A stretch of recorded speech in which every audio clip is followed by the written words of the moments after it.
Hello everyone, and welcome to this 2021 series of Caradoc interviews. I am Miriam Lachef from Caradoc Careers and Doctors Association, aiming at helping doctors, PhD candidates, and postdoc finding their way in their career. Today we receive Enneka Idok-Borsum, the founder of Enneka Consulting and expert in photonics.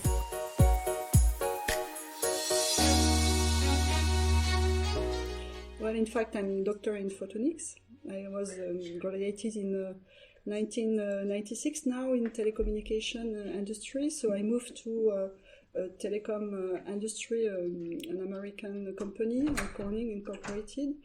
And then at the beginning of the 2000, when the telecom crashed, I moved to a defense industry where I was a project manager in laser systems for military use, in fact. And at that time, I began to participate and then to lead European project, collaborative projects between research and industry.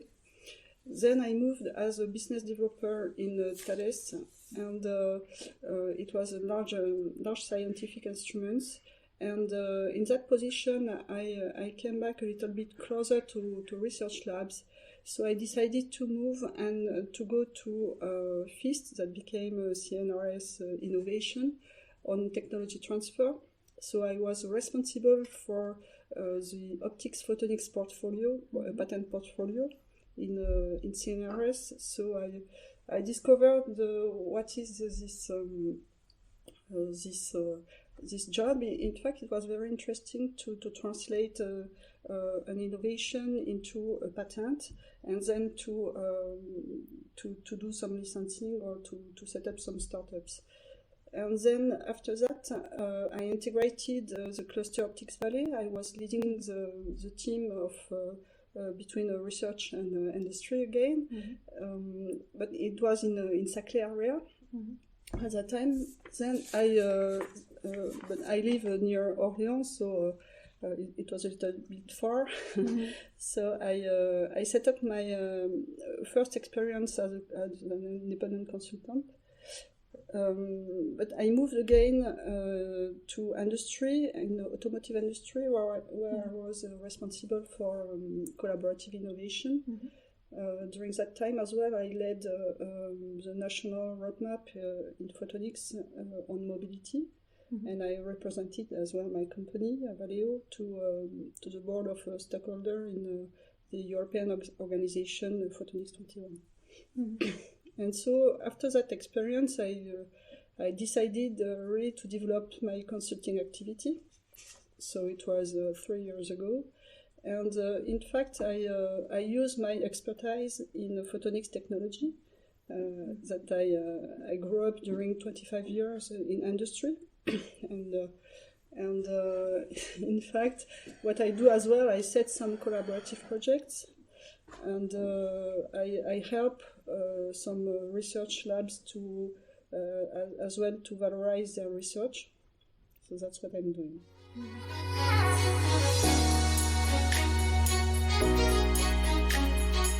Well, it's very varied. In fact, every day is different because it depends really of my customers.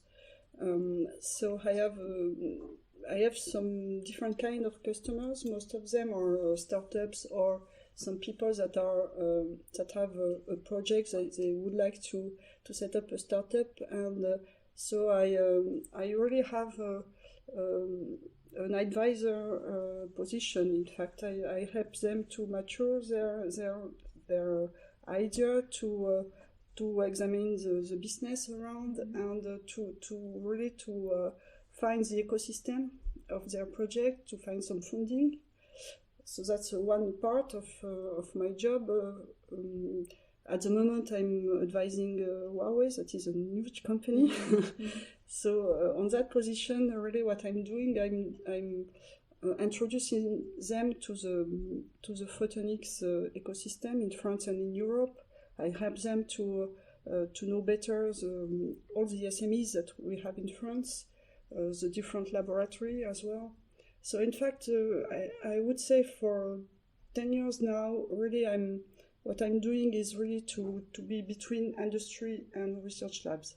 Very different way. But I think it's completely different culture between research and between industry, and it's really an added value to speak the two languages. I would say.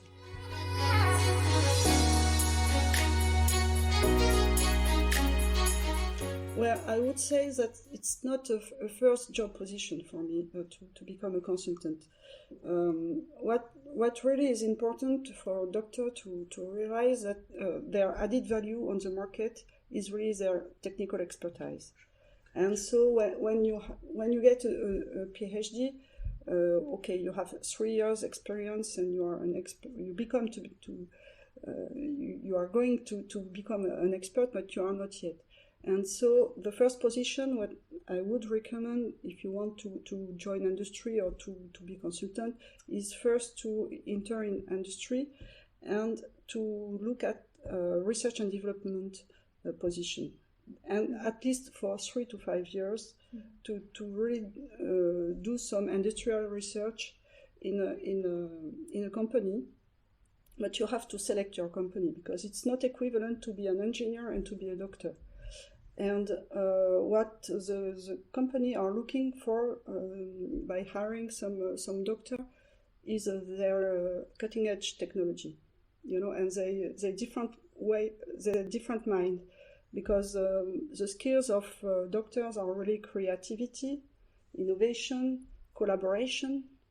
It's different. An engineer, he has to be organized to understand some specification given by a customer, and then to build based on this specification and to reach this specification in the time that is dedicated. In a scientific really it's a longer term, mid-term, long-term. Engineer is short-term, mid-term. So that's quite a different culture. So really you have to focus on research and development and to a company that has this culture. They have to be big enough to have this type of No, in fact, it's not true. So that's true in the big company, but in the small company, in SMEs, you have a lot of, especially in France, you have a lot of very high technology SMEs that the founder usually has a PhD, and most of the people in the company have a PhD. And so really it can be a very good way to begin a career, but you will be paid a little bit less, but you will have more freedom. You will have maybe you will touch directly some various skills at the beginning of your career. If you are in a big company, the skills are separated, are distributed. Yes. So you are more focused on your technical research, and you don't.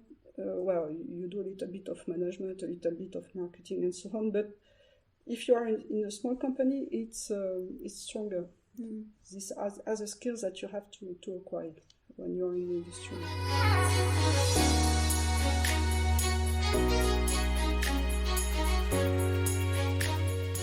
Yes, of course. I would say my international culture, in fact, because during my studies, I spent 1 year in Scotland with the Erasmus program, and so this gave me a first opening to international culture. And during my PhD as well, I used we had as well some foreigners in the master and then during the PhD. So it's opened the mind to a different culture. And in fact, that's all the story of research and development, even in industry. In most of really the good R&D in industry, you have people from all around the world, from Asia, from Africa, from South America, and you have to cooperate. So that's really a strong skill to be open to international, to speak English fluently, and to know how to accommodate with different culture.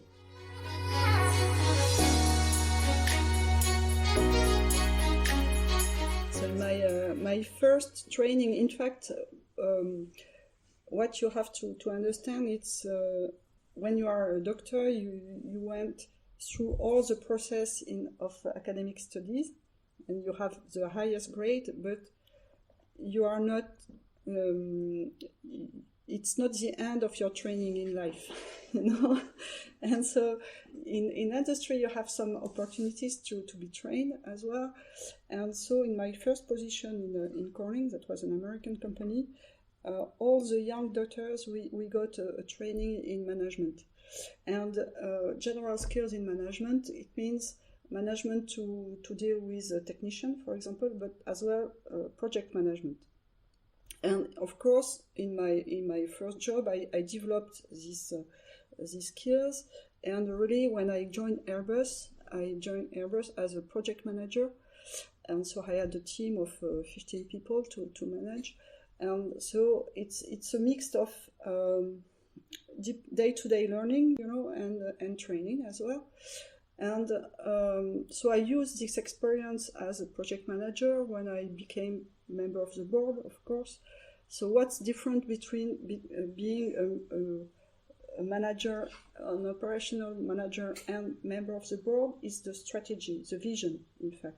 And so it's not, again, something that you get at the end of your PhD. That's something that you develop at least during, I would say, 10 years, you know, because you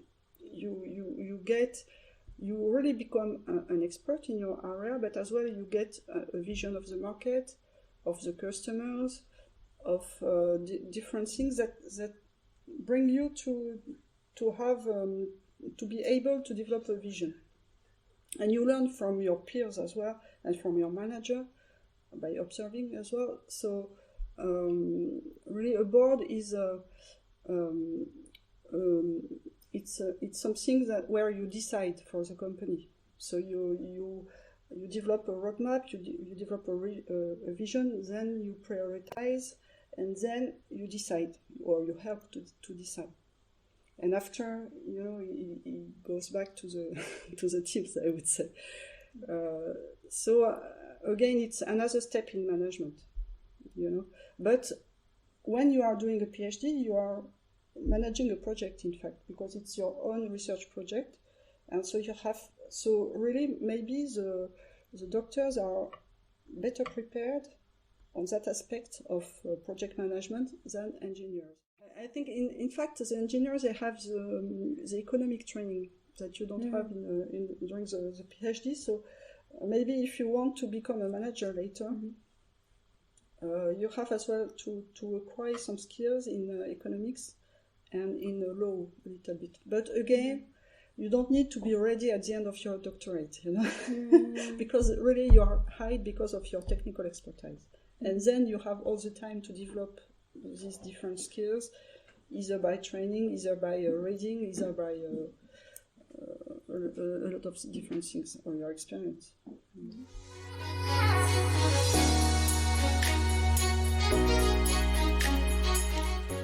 In fact, I was quite lucky because I joined an American company and a company that had a strong and an old culture of innovation.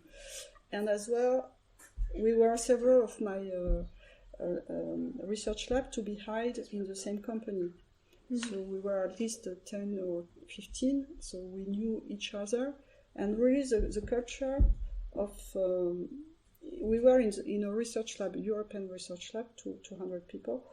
So really it wasn't that different from my experience in PhD, because as well I did a PhD in an Orange lab. So it was already in contact with industry. And I chose, in fact, this lab because it was in contact in industry, because I wanted to go to industry then. So maybe what I would say is to well choose your PhD or your lab, depending on where you want to go after. If you want to stay in research, you don't spend time to have link with industry. If at the maybe in second year of your PhD, if you want to or if you are in a collaborative projects, for example, you can have some PhD in collaboration with industry. You have to learn as much as you can, and to be open to industry, to go, for example, on show, or when you are going in a scientific conference, usually you have an exhibition. So you have to develop, maybe at midterm of your PhD, you have to develop some links with industry already to understand the culture, because the culture, the vocabulary are different, and you have to meet the people to understand that. And I remember you explained that, for example, in industry there is sometimes research and innovation, and sometimes research and development. Yeah, development is different. In fact, that's what I meant. Research and innovation, it's similar to your experience in a research lab, so it will be easier for you. Development, it's really more engineering, in fact. And engineering, it means that your customer gives you some specification, you have a reduced time to achieve that, and you have to deliver a prototype and then a product. And that's different skills, because in research and innovation, you have to explore, you have to solve some problems that don't have a solution at the moment. You have, it's longer term as well. And really what you are looking at, and what your company wants you to look at, is to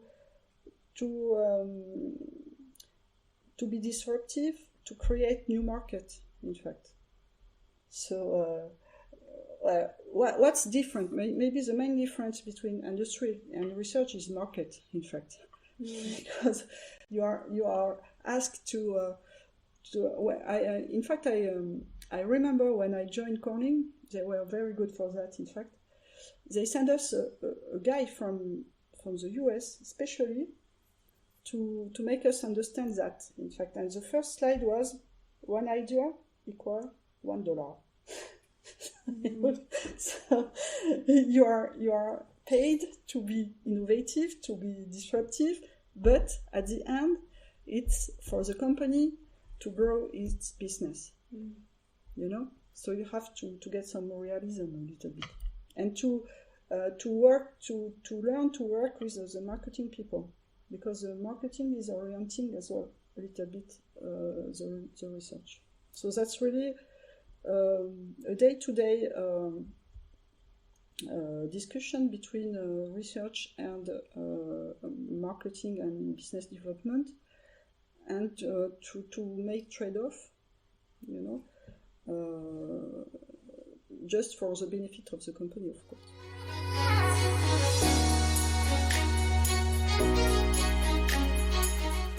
Well, in fact, it occurred after 20 years of work in industry, or support to industry, and really I had the maturity, I would say, to grow my own business, and I as well, because I found that freedom of decision,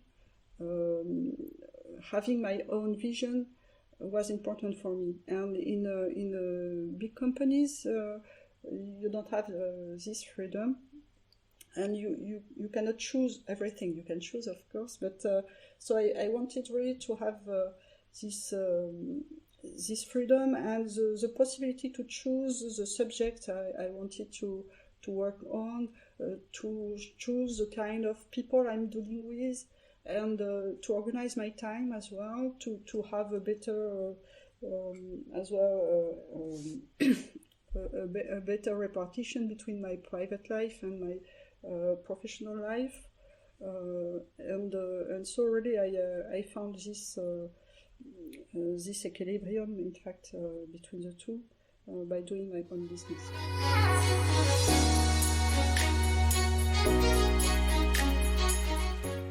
Well, a very big issue.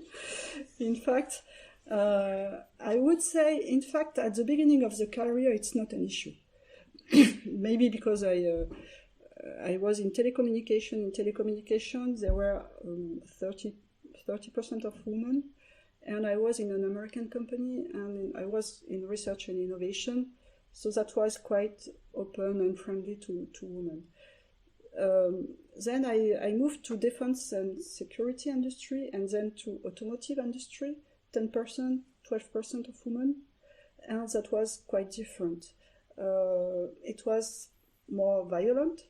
It was maybe as well because I was at higher position. So when you have more power, you have more competition. It's not that soft at high level in companies, but it's even harder for women, because in fact in the executive committee and so on, it's kind of peer-to-peer, so the men tends to apply for men to be manager and so on. And as well, I would say the big issue, in fact, for me in industry is between 30 and 40 when you have children. In fact, because it's not the fact to have children, but it's the fact to have, it's not an issue for the first child, it's an issue for the second or the third child, because when you are having your young children, at the same time you are growing in your career, so you have a lot of constraints, and the industry is not dimensioned for women. It's created by men and it's managed by men, and so that's not that easy. And in my personal experience, but maybe it's because my generation, 80% of my colleagues that did the PhD with me just left industry. And they left because it was too difficult between their private life, and so they moved to teaching. In fact, most of them, they moved to teaching, and it wasn't at the university level, it was usually at the primary school level. So I really, that's why I'm doing some action on that. I created a group in my professional federation to work on that issue, because really it's a huge issue. I would say